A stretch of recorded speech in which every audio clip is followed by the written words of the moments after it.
好咁講到熱天餸啦，呢個走唔甩啦，你就好似每個熱天都有雲耳、勝瓜、洋葱炒鮮魷，非常適合春夏啲，唔好講做。好咁啊，做呢個餸啦。雲耳內飛一飛水啫，飛一飛得㗎啦。咁啊，攞翻上嚟，飛完啲雲耳咧，就將啲鮮魷啦擠埋落啦，又係飛一飛佢啦。咁好快鮮魷啦，定一定型，一捲身，哦，可以攞翻上嚟啦。燒熱個鍋啦，一定熱啊嚇，鍋氣啊嘛。跟啲瓜擠落去。打佢先嚇，俾兩粒鹽落去，咁啊去咗豆腥味啊，亦都俾少酒落去，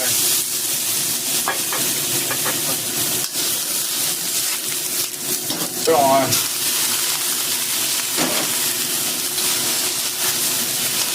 咁啲瓜啦，嗰個瓜青味啊，虛無唔清咁走晒，粒瓜咧亦都唔好太熟啊嚇。咁你就買啦，好上嚟啦嚇，過熟咧就唔好食啦，咁啊有少鑊氣啊，少油香啊，一陣間啦，一糊我講下咪熟晒咯，上翻晒佢，蒸呢片薑落去，俾啲油落去，雲耳擠咗落去，洋葱擠埋落去。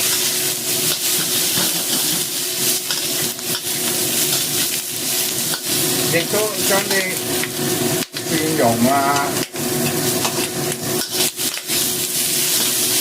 洋葱啊擠晒落呢啲啦，勝瓜回翻鑊，鮮魷回翻鑊，攪勻佢，有啲鍋氣出嚟啦。好啦，俾酒落去啊！嗰鑊氣。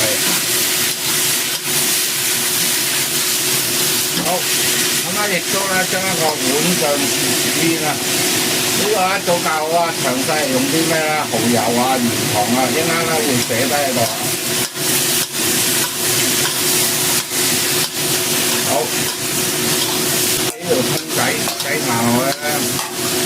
咁咧呢個餸咧係咁啊，最緊要有鍋氣，時間唔好長，搞掂起得。好，咁一碟啦，咁正嘅雲勝啦，炒鮮魷咁啊完成啦，希望大家都中意啊！記住都係我教書做得到，你都做得到，仲會做得喎。下次新嘅教室再同大家見面，拜拜。